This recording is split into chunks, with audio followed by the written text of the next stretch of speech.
Halo, ketemu lagi dengan saya ya. Kita membahas hari ini masalah yang sederhana, yaitu masalah tentang hipnosis atau hipnoterapi. Tetapi supaya teman-teman tidak bingung dengan istilah hipnosis, hipnoterapi, dokter akan menceritakan suatu peristiwa. Sebenarnya peristiwa ini bisa dikatakan peristiwa hipnosis terjadi secara alamiah. Peristiwa ini sebenarnya real, nyata, karena dokter mendengar ceritanya langsung dari orang tuanya. Seorang anak gadis ya, cantik sekali, usianya masih remaja, 18 tahun, masih kelas-kelas 3 SMA. Nah, yang dianggap aneh atau dianggap anak ini memiliki kelebihan adalah si anak perempuan ini memiliki kemampuan melihat makhluk gaib, suara-suara gaib ya. Dan kalau kita kenal sekarang ini sebenarnya adalah orang-orang yang dibilang mata tipis atau orang-orang indigo. Nah, bagaimana hal ini bisa terjadi? Kita menanyakan pada kedua orang tuanya, yaitu si anak gadis ini ternyata waktu dia lahir, kebetulan bapaknya itu pindah keluar kota. Jadi sementara si anak dititipkan ke kakek dan neneknya sampai usianya 5 tahun. Jadi kalau kita bayangkan anak di usia 5 tahun itu adalah anak-anak yang masih polos ya. Jadi apa yang dikatakan oleh si orang tua atau nenek kakeknya bisa saja cerita itu begitu masuk ke pikiran bawah sadarnya. Nah, si nenek dan si kakek ini selalu bercerita bahwa keluarga mereka, turunan mereka, atau si kakeknya ini memiliki kemampuan melihat hal-hal gaib, melihat makhluk-makhluk halus. Dan si anak ini, anak kecil ini, itu selalu mendapat cerita bahwa dia juga akan memiliki kemampuan sama seperti nenek moyangnya atau kakeknya, suatu hari akan mampu melihat makhluk-makhluk halus. Nah, si anak ini kemudian dijemput oleh kedua orang tuanya di usia lebih dari 5 tahun, 6 tahun, tinggal pindah keluar kota. Nah, pada waktu dia berusia mulai 15 tahun, si anak ini sudah memperlihatkan kemampuan untuk melihat bahkan mendengar suara-suara aneh, makhluk-makhluk gaib. Tetapi anehnya si anak ini juga merasa bahwa kemampuannya itu tidak membuat dia suka. Dia akan kadang-kadang merasa takut, merasa khawatir ya. Dan si anak ini dibawa ke dokter karena keluarganya juga mengalami rasa takut ya. Bayangkan si anak yang gadis ini itu selalu bercerita bahwa dia sering melihat kuntilanak ya yang ada di anak tangga di rumah mereka. Bayangkan ya, kalau di keluarga itu ada bapak, ibu, ada adiknya juga. Dan dia mengalami ketakutan karena yang bisa melihat kuntilanak itu ada di anak tangga. Bayangkan ya, kalau saya mendapat cerita itu ada orang yang bilang dia mampu melihat dan ada makhluk yang ada lagi duduk di meja. Sedangkan kita sedang duduk di meja. Nah, teman-teman bagaimana perasaannya? Pasti yang takut itu bukan cuma si anak yang merasa itu ya. Karena anak itu biasa merasa melihat, mungkin dia tidak seberapa takut ya. Dibandingkan satu keluarga di dalam rumah. Karena satu keluarga di dalam rumah mungkin juga bilih percaya bahwa si anak ini matanya tipis sehingga melihat anak. Tapi kan satu keluarga ini merasa jadi tidak nyaman. Karena apa? Karena setiap cerita yang keluar dari si mulut anak gadis ini adalah sesuatu yang menyeramkan. Karena keluarganya mulai takut, mulailah dia mencari pengobatan ya. Pengobatan walaupun dia belum pernah berkonsultasi ke psikolog atau dokter jiwa untuk menterapi anak ini. Kebetulan dia tahu bahwa dokter punya kemampuan hipnotis ya, sehingga orang tuanya membawa ke dokter. Nah, sebenarnya apakah kemampuan ini real atau nyata, atau anak ini memang mampu melihat makhluk gaib? Sebenarnya sih menurut dokter ya, anak ini memiliki kemampuan melihat makhluk gaib itu karena cerita yang diceritakan oleh nenek kakeknya yang masuk ke pikiran bawah sadarnya, dan dia believe ya, dia percaya bahwa dia memiliki kemampuan itu. Sehingga pada suasana tertentu, ya misalnya sore hari gitu ya, dan kemampuan itu benar-benar menjadi kenyataan. Sebenarnya si anak itu tidak bisa membedakan mana realita, mana imajinasinya dia. Bagi dia, imajinasi itu adalah realita. Karena di pikirannya anak yang terdalam pun, si anak believe bahwa dia benar-benar meyakini bahwa dia memiliki kemampuan untuk melihat makhluk gaib itu. Sehingga kejadiannya biasanya momen-momen tertentu, sore hari, tengah malam, lagi mati lampu, lagi gelap, itu selalu dia membayangkan hal-hal yang sifatnya gaib.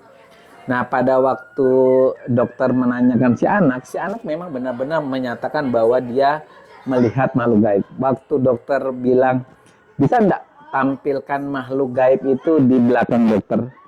Maka dia bilang bisa. Sekarang dokter bilang, coba tampilkan. Dia benar-benar bisa menggambarkan makhluk gaib yang ada di belakang dokter. Dia bilang, gambarannya berbaju putih ya, kemudian rambutnya panjang gitu ya. Baru kita kasih tahu namanya siapa, nama makhluk gaib itu.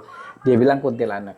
Nah, sekarang bagaimana si anak gadis ini bisa menggambarkan kuntilanak yang sama seperti yang kita gambarkan. Sebenarnya si anak itu mungkin belum pernah lihat kuntilanak secara real ya, secara nyata. Tetapi karena cerita yang ada di masyarakat kita, itu taunya kuntilanak itu adalah perempuan. Maka dia juga akan menggambarkan gambaran perempuan, rambutnya panjang, ya, kemudian kakinya tidak menginjak lantai, bajunya putih. Nah, gambaran itu melekat di pikirannya. Makanya karena gambaran kuntilanak itu paling menonjol di pikirannya, maka selalu makhluk gaib berupa kuntilanak itu yang tampil di pandangannya dia kapanpun. Jadi kalau kita meminta dia memunculkan, maka bisa muncul. Nah, untuk menghilangkan itu kita harus menterapi pikiran alam bawah sadarnya. Alam bawah sadarnya kita hilangkan. Jadi kita memindset, tapi syaratnya ya kita hipnotis dulu si anak ini. Dengan hipnotis kita kan masuk ke pikiran yang paling dalam, pikiran alam bawah sadar. Di situ kita berkomunikasi dengan si anak. Lalu kita tanyakan pada si anak, apakah anak ini mau untuk menghilangkan apa yang dia jadi kelebihannya dia. Kita anggap kelebihan lah. Jadi si anak ini mau ya, dia menjawab mau dari hatinya yang paling kecil, dia mau karena dia juga mengalami rasa tidak nyaman dengan memakai ilmu itu. Jadi di sini kan kalau dokter di posisinya harusnya kita believe aja, percaya saja apa yang dikatakan si anak. Supaya apa? Supaya kita bisa menghipnotis dia. Kalau kita tidak believe atau tidak bisa mirroring ya, menyamakan persepsi kita dengan anak itu, kita nggak akan bisa masuk ke pikirannya. Jadi kita samakan persepsi, kita mirroring, kita mengerti perasaannya dia, lalu disinilah kita mampu untuk menembus pikiran bawah sadarnya. Ketika dokter bilang, boleh enggak dokter ambil ilmunya dari dirinya si gadis ini? Gadis itu menjawab, boleh. Nanti dokter kasih sugesti lagi, kalau ilmunya saya ambil, saya cabut, maka ilmunya hilang, maka kemampuan si gadis untuk melihat makhluk gaib itu sudah hilang. Ketika dia mengiyakan, sebenarnya ketika dokter ambil, dokter tidak mengambil apa-apa. Dokter hanya mencoba untuk mengerti pikirannya si anak. Nah, ketika dokter ambil, dokter katakan hilang, dokter mau menduga ya, bahwa ketika dokter bilang dokter ambil, dia menganggap bahwa benar-benar ilmunya hilang. Kalau dia sudah menganggap ilmunya hilang, maka benar-benar yang terjadi dia tidak lagi memiliki kemampuan untuk melihat makhluk gaib. Inilah hipnotis digunakan untuk mengobati sesuatu memori ya. Sebenarnya dokter anggap yang salah itu memori. Memori waktu kecilnya ketika dia ditanamkan bahwa dia percaya sesuatu yang sebenarnya tidak ada tapi dijadikan ada oleh sugesti yang sebenarnya dia terima dari lingkungannya.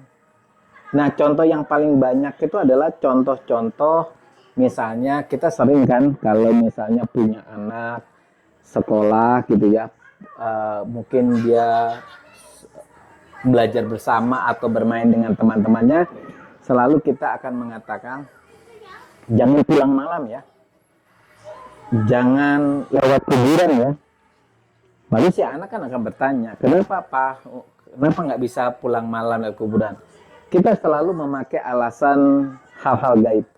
Jangan pulang malam, karena kalau pulang malam biasanya hantu-hantu mulai keliaran, setan-setan mulai keliaran gitu ya. Nanti kalau lewat kuburan biasanya hantunya muncul gitu ya. Nah, hal-hal inilah yang akan masuk ke pikirannya si anak, sehingga si anak menjadi seseorang yang meyakini, dia yakin dulu ya, bahwa si kata si bapak atau si kata si ibunya itu hal-hal yang benar. Suatu hari ketika dia mungkin kerja ya, kebetulan kerjanya ada pakai shift malam, bayangkan shift malam.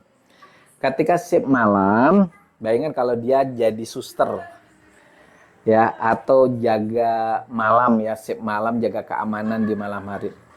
Karena dia sudah punya mindset bahwa malam hari itu makhluk gaibnya mulai bergentayangan, maka dia akan merasa ketakutan setiap jaga malam maupun shift malam.